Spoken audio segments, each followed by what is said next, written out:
अस्सलामुअलैकुम, welcome to my next tutorial. इस tutorial में आपको बताऊंगा एम्बिगिटी क्या होती है। ठीक है, सबसे पहले जिस तरह हम वो कर रहे थे कि अगर हमारे पास पेरेंट क्लास और ड्राइव क्लास में जो फंक्शन बने हैं वो सेम नेम के ही बने हुए हैं। ठीक है, अगर वो हमारे पास क्या था कि हम उसमें ओवरराइडिंग कर रहे थे, उससे क्या हो रहा था, हमारा सिर्फ ड्राइव क्लास का जो फंक्शन है वो कॉल हो रहा था। उससे हमारा जो हमारे पास पेरेंट क्लास का था वो कॉल नहीं हो रहा था। ठीक है, अब उसको खत्म करने के लिए मैंने आपको बता तो दिया, लेकिन इसमें चलो एक हमारे पास टॉपिक है उसमें आपको बता देता हूँ कि हमारे call the function in drive class using scope resolution operator, कि हमारे पास जो ड्राइव क्लास है उसमें हम उसको स्कोप रेजोल्यूशन ऑपरेटर के जरिए कॉल कर लें, या फिर call in main function using drive class and object. ठीक है, इसमें हम क्या करते हैं कि ड्राइव क्लास का ऑब्जेक्ट बनाते हैं, डॉट क्लास पेरेंट क्लास का नेम लिखते हैं, उसके बाद स्कोप रेजोल्यूशन ऑपरेटर के जरिए हम उस फंक्शन का नेम लिख देते हैं। मैं इसको आपको इसका एक छोटा सा बिल्कुल प्रोग्राम बना के दिखाऊंगा, क्योंकि मैंने ये आपको पहले एक डिटेल के साथ बना दिया। ठीक है, इसमें हमारे पास फर्स्ट करें, एक हमारे पास क्लास ए है। ठीक है, उसमें मैं क्या करता हूँ, एक हमारे पास फर्स्ट करो इंटीजर एज है। ठीक है, वाइड पब्लिक में जाके मैं क्या करता हूँ, पब्लिक वाइड इनपुट था। ठीक है, इसमें मैं क्या करता हूँ, सी आउट एंटर एज, मैं उसको कह देता हूँ कि आप एंटर एज करो, मैं उसमें कहता हूँ सी इन एज करवा देगा। ठीक हो गया। उसमें मैं जैसे ही वाइड शो का फंक्शन इधर बनाता हूँ, ठीक है, वाइड शो का। ठीक हो गया। इसमें अब क्या होगा कि हम जब इसमें सी आउट करवाएंगे, ठीक है, सी आउट करवाएंगे, ठीक है, ये हमारे पास इस क्लास ए का। ठीक है, जब मैं इसमें सी आउट इधर जाकर डिस्प्ले कराऊंगा, वाइड सी आउट इसमें करवा देता हूँ कि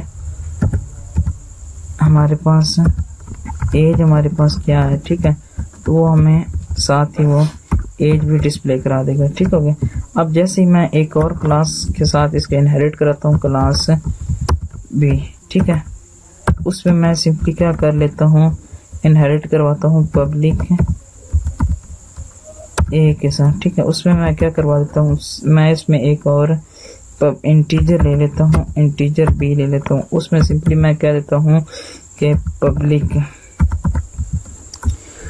पब्लिक आप बेशक इधर इसको ले लो, बेशक आप एक बकायदा तौर पे एक वेरिएबल बना लो, ताकि हम अब काम जो कर तो रहे हैं ना, टाइम का क्या है कि समझ आ जाए आपको। बस वाइड इनका एक फंक्शन बनाया, उसमें मैंने क्या किया कि सी आउट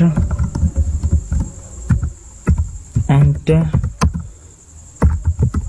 नेम। ठीक हो गया। उसके बाद हम क्या करते हैं, इधर सी इन ले लेते हैं नेम में। ठीक है, और उसके बाद मैं इसी को डिस्प्ले करा लेता हूँ, वाइड शो। ठीक है, इसमें हम क्या करते हैं, वाइड शो सी आउट नेम, मैं इसको नेम दे देता हूँ कि नेम हमारे पास ये था। जब मैं इस क्लास का ऑब्जेक्ट बी क्लास का ऑब्जेक्ट बना के डॉट इनपुट बी क्लास का ऑब्जेक्ट बनाया, फिर उसके बाद बी डॉट इनपुट को कॉल करूंगा, और जैसे ही बी डॉट शो फंक्शन को कॉल करूंगा तो वो हमारा सिर्फ ड्राइव क्लास को, ठीक है, चौका, ठीक है, वाइट, ठीक होगा, वो हमारे सिर्फ इस ड्राइव क्लास को रन करेगा। ठीक है, ये हमसे सिर्फ नेम मांगेगा, एज नहीं मांगेगा। ठीक हो गया, ये मैंने उसको नेम दे दिया। ठीक है, अब ये था हमारा एक एम्बिगिटी आ रही थी कि हमारे पास जो पेरेंट क्लास के फंक्शन थे वो हमारे कॉल नहीं हो रहे थे। उसको मैंने कॉल करने के लिए पीछे बता दिया कि आपने इधर सिंपल क्या करना है कि क्लास का नेम लिखना है, आगे स्कोप रेजोल्यूशन ऑपरेटर ला के उस फंक्शन को नेम लिख देना। ठीक हो गया। इधर भी आप वही काम करो, क्लास का नेम लिखो, आगे उस फंक्शन का नेम लिख दो। ठीक हो गया। इससे अलावा एक और मैंने आपको बताया था जिसपे हम स्कोप रेजोल्यूशन ऑपरेटर का काम करते हैं। ठीक है, आप वो भी काम कर सकते हो। इधर के आपने क्या करना है कि B dot A scope resolution operator input function को कॉल कर लिया, B dot A scope resolution operator function को आप कॉल कर लो। ठीक हो गया। इससे पहले बेशक आप इसको डेड कर दो ताकि हमें ठीक है। अब मैं जब इसको रन करूंगा तो फिर भी हमारा वो एज और ये और एज भी हमारी रन होगी। ठीक है, ये थी हम रिमूविंग एम्बिग्यूटी। ठीक है, थैंक्स फॉर वाचिंग और हमारे चैनल को सब्सक्राइब करना ना भूलिएगा ताकि आपको लेटेस्ट अपडेट के बारे में पता चलता रहे। शुक्रिया, अल्लाह हाफिज।